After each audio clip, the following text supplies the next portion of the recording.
Assalamualaikum warahmatullahi wabarakatuh. Perkenalkan, nama saya Suryati dengan NIM C1C019141. Di sini saya akan memaparkan materi yaitu tentang akad musyarakah.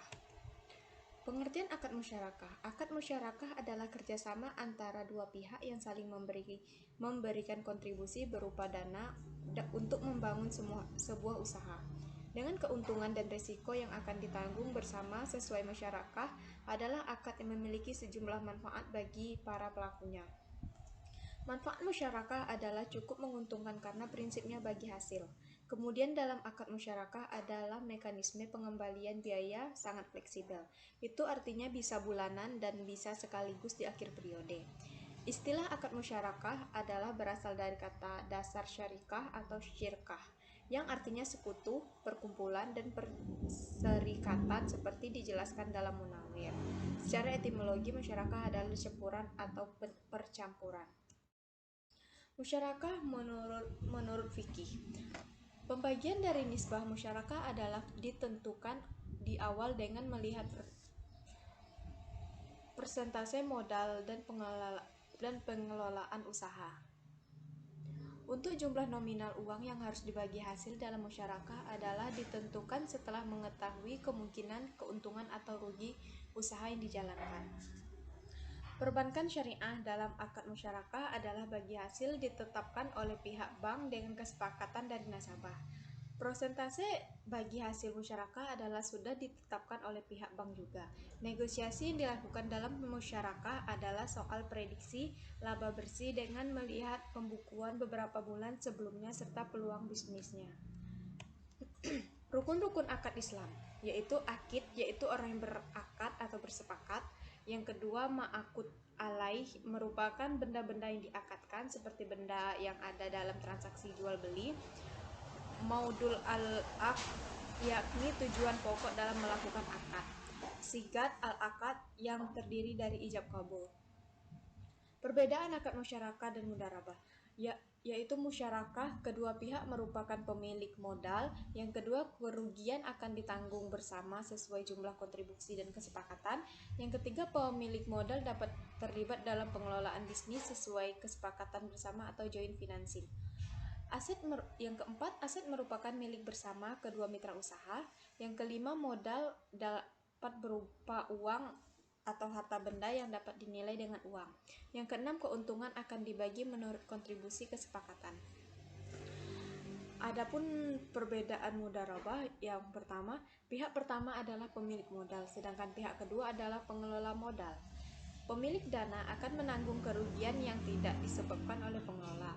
Selanjutnya, pemilik modal tidak ikut serta dalam pengelolaan bisnis atau trustee financing. Yang keempat, aset merupakan milik pemilik modal. Yang kelima, jenis modalnya hanya uang tunai. Dan yang terakhir, modal akan dikembalikan oleh pengelola kepada pemilik modal dan keuntungan akan dibagi menurut kesepakatan.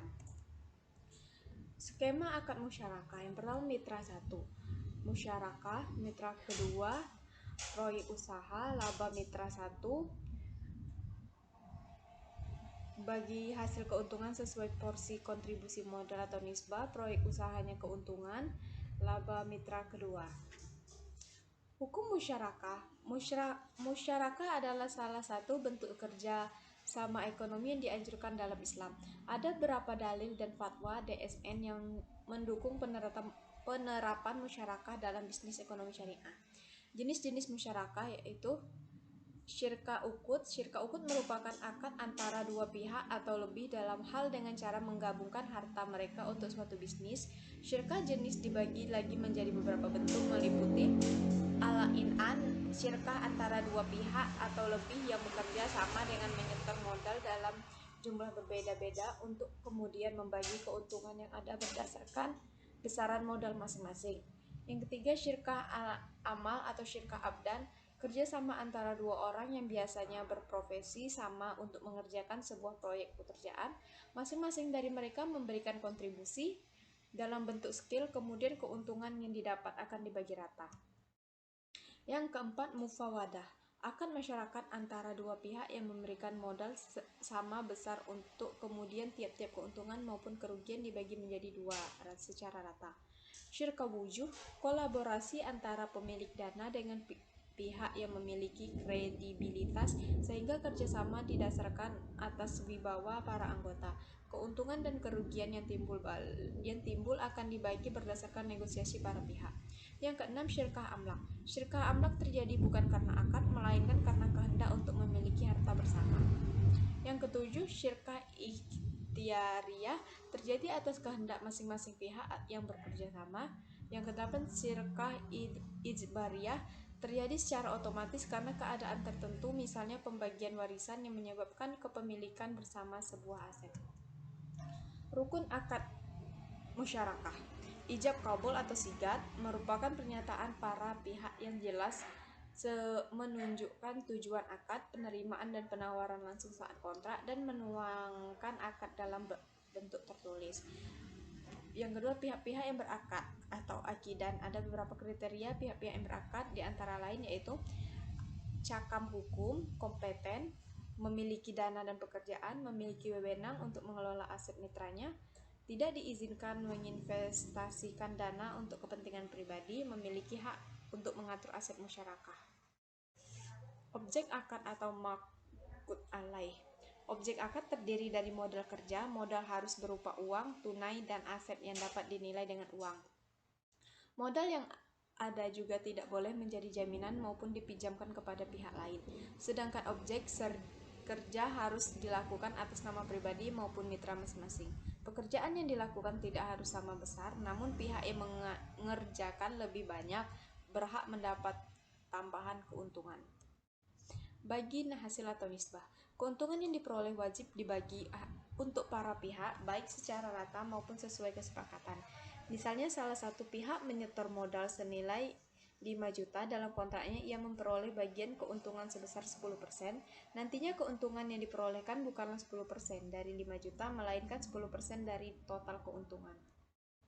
Sedangkan kerugian yang terjadi akan dibagi sesuai dengan jumlah modal yang disetorkan.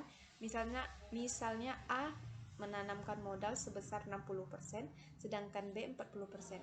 Maka kerugiannya akan ditanggung oleh masing-masing sebesar 60% oleh A dan 40% oleh B. Syarat-syarat musyarakah. Selain rukun, ada juga perlu memperlihatkan syarat-syarat musyarakah sebagai berikut. A. Perikatan dapat diwakilkan sesuai izin masing-masing pihak. B. Persentase pembagian keuntungan diketahui para pihak ketika melangsungkan akad. C. Keuntungan ditentukan dalam bentuk persentase, bukan dalam jumlah pasti. Contoh akad musyarakah. Yang pertama, pembiayaan modal kerja bank. Bank akan berperan sebagai pihak pemberi modal, syahibul mal, yang akan melihat kelayakan suatu bisnis sebelum diberi pembiayaan. Selanjutnya, bank akan meneliti perkembangan bisnis itu secara berkala agar keuntungan yang diperoleh murni berasal dari bisnis nasabahnya. Yang kedua, pembiayaan KPR bank syariah. Pembiayaan KPR merupakan salah satu contoh akad musyarakah dalam perbankan syariah. Unsur musyarakah dalam kerjasama ini adalah penggabungan modal milik bank dan nasabah untuk membeli rumah dari developer. Adapun nisbahnya diterima oleh bank dari sewa yang dibayarkan nasabah tiap bulan. Yang ketiga, kerjasama usaha hasil bagi hasil. Kerjasama bagi hasil dilakukan dengan meminta investor menanamkan modalnya dalam pengembangan suatu bisnis. Nantinya akan dibuat kesepakatan mengenai bagian keuntungan yang akan diperoleh investor. Thank you. Baiklah, itulah yang dapat saya sampaikan. Saya akhiri. Wassalamualaikum warahmatullahi wabarakatuh.